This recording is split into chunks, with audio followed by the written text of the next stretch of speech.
Muy buenos días, profesor. Nosotros vamos a hacer la crisis de España 2011 y nuestro grupo está conformado por Alberto Lobo, Sebastián Cooperman, Matías Laovich, Lucas Mendoza, Jorge Ruiz Tagle y Mijael Schnitt.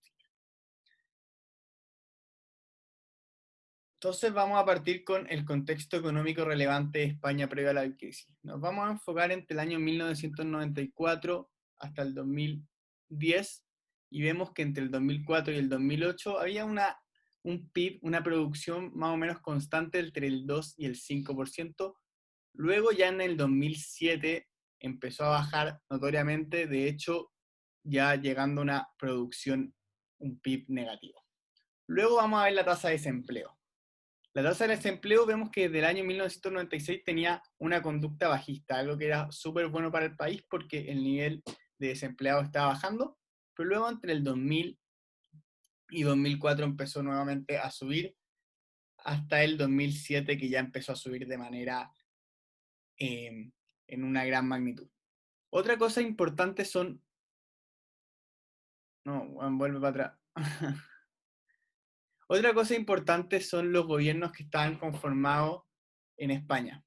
Podemos ver que entre el 96 y el 2003 el partido era el Partido Popular, pero entre el 2004 y 2011 un partido socialista y nuevamente el 2011, donde fue la crisis, hasta el 2017 volvió el Partido Popular. Siguiendo con el IPC. El IPC mide la inflación.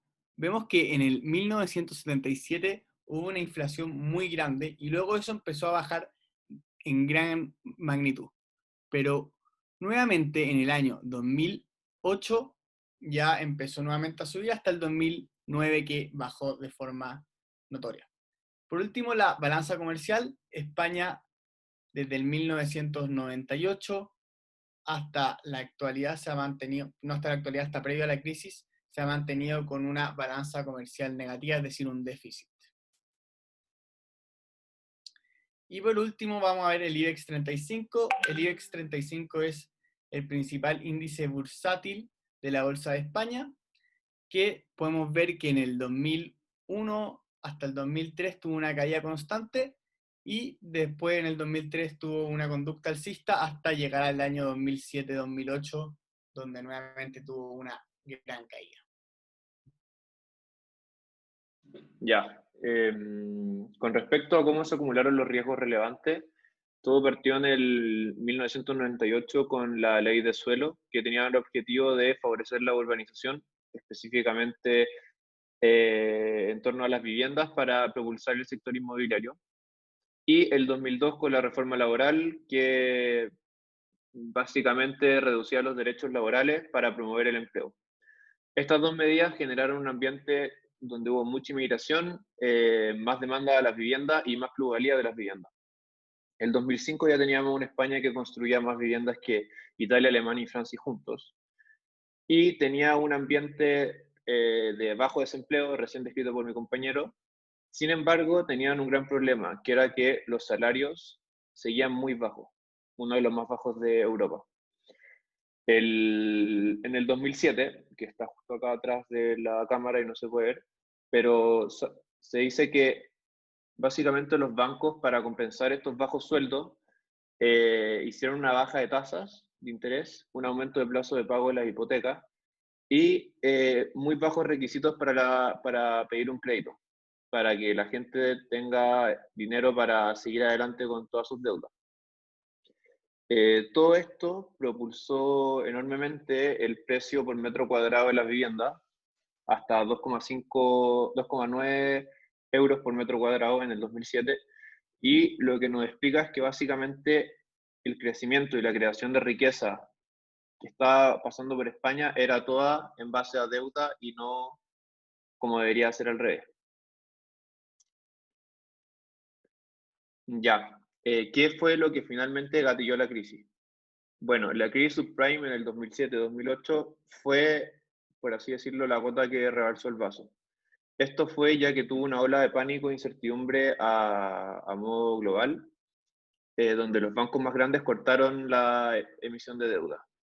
Y esto produjo el efecto dominó que se muestra en pantalla, donde el Banco Internacional dejó de otorgarle préstamos a los bancos locales en España y consecutivamente los bancos locales en España no le pudieron prestar dinero a familias endeudadas, empresas apalancadas y administraciones públicas, haciendo que la burbuja inmobiliaria finalmente explotara. Bueno, yo les voy a hablar acerca de las consecuencias de esta crisis y las principales fueron el aumento del desempleo, la precarización de este, es decir, que el empleo bajó su calidad y la mala distribución a la renta.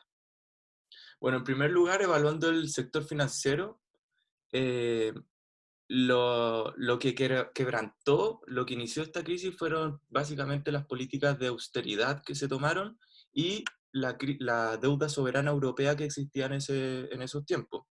Y las consecuencias de mayor impacto que tuvieron fueron que el sector financiero se reestructuró, eh, se prolongaron también las restricciones de los créditos que existían en esa época y se tomaron medidas de consolidación fiscal y sobre todo también había una incertidumbre que prácticamente estaba invadiendo a todo el país. Ya, en cuanto al impacto de la actividad económica y el empleo, eh, podemos notar que se intensificaron las rotaciones dentro del empleo, es decir, muchos trabajadores simplemente se cambiaron de trabajo y esos puestos de trabajo se utilizaron por otras personas. También muchos trabajadores asalariados simplemente pasaron a ser autoempleados, es decir, el trabajo que ocupaba una persona ahora lo puede hacer una máquina.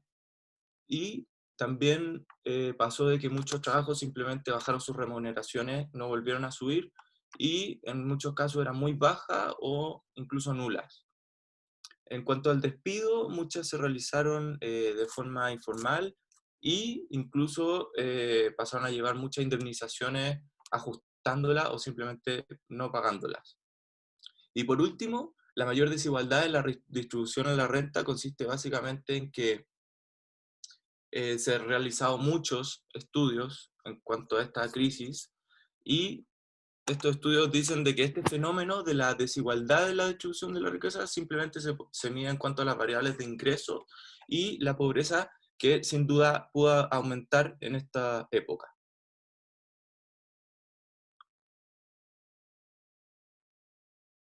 Bueno, continuando ahora con las consecuencias, vamos a ver lo que era para el costo fiscal.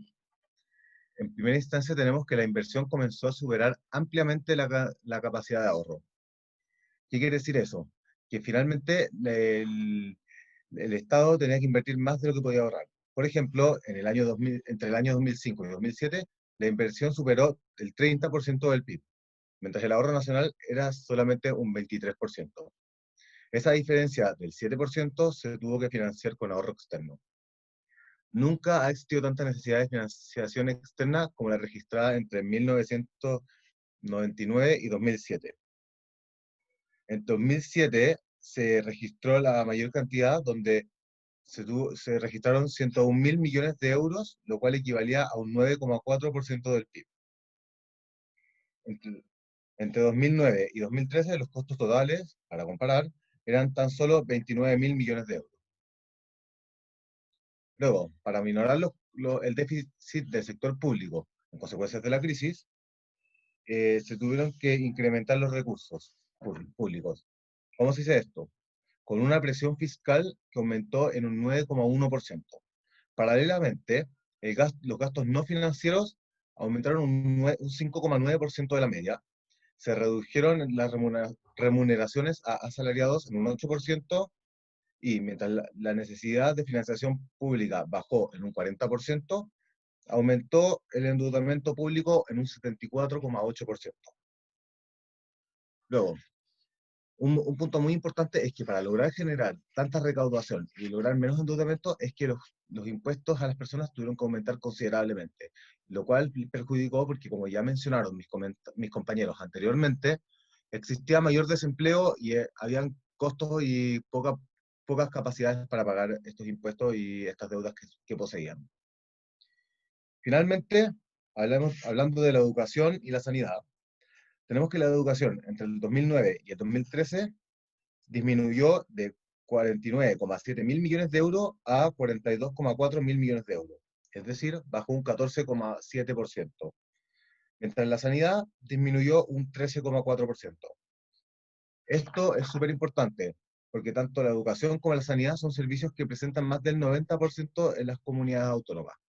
O sea, ese porcentaje es un número no menor de lo que podrían haber sido los costos y las reducciones que se tuvieron en bienes básicos y necesarios para toda la población.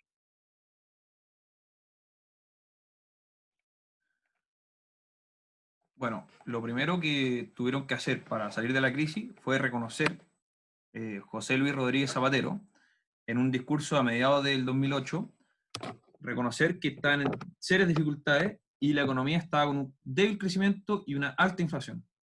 Y para esto echó a andar un plan de austeridad, el cual consistía en disminuir los gastos públicos con el fin de ahorrar hasta aproximadamente 250 millones de euros.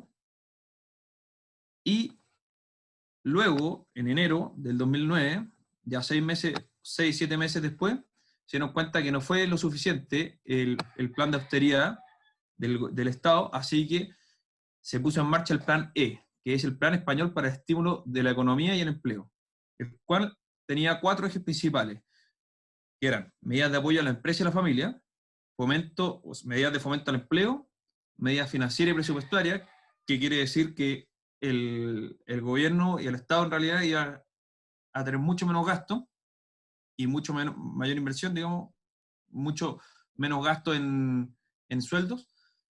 Y por último, medidas de modernización de la economía, las cuales dieron buenos resultados al punto en que empezaron a aumentar las exportaciones de manera continua, planteándose ICEX, la empresa española, entidad pública, pero empresa española igual, eh, como una de las más, perdón, no como una de las más, considerada la mejor exportadora de la OCDE, o sea, salieron de la Unión Europea incluso.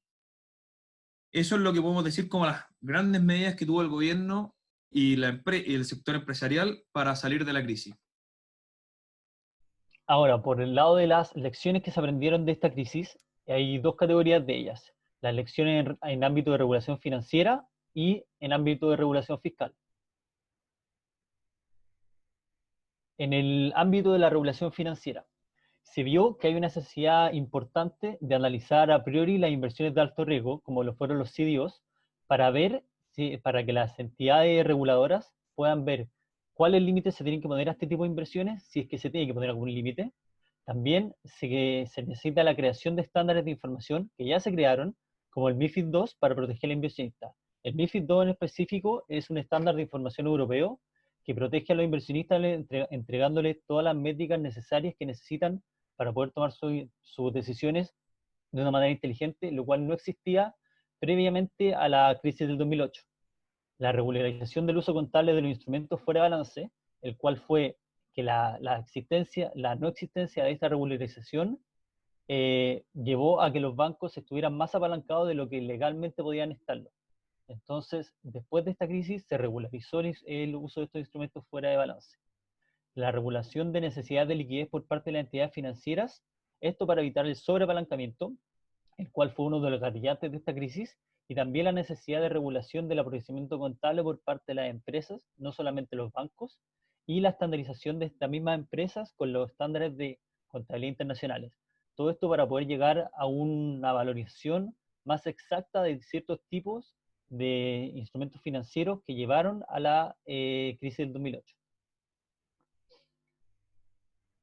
Por el parte de la regulación fiscal, se vio que se necesita una política fiscal sustentable en el tiempo, donde las reservas son lo suficientes para superar las crisis cíclicas que en toda economía van a llegar eventualmente. En España no existía esto antes del 2008 y es por eso que la recuperación económica duró tanto como duró y que no debería haber sido tanto. Tomar medidas proactivas frente a las crisis económicas. En el caso de España, todas las medidas llegaron tarde y muchas de las consecuencias que existieron se podrían haber evitado con medidas más proactivas. Creación de mecanismos de colaboración financiera, los cuales ya existen, como el Banco Central Europeo, que tiene un directorio de supervisión de cada uno de los bancos de la zona europea, para evitar que crisis monetarias o económicas, como las que ocurrió en 2008 en adelante, vuelvan a ocurrir. Mayor control de política monetaria por parte del Banco Central Europeo. Y por último, como dijo mi compañero anteriormente, la austeridad por sí sola no es un instrumento adecuado para combatir shocks económicos. Tiene que estar de la mano con incentivos financieros, tiene que estar de la mano con regulaciones nuevas, y el solamente ser austero no es un instrumento adecuado. Muchas gracias, profesor.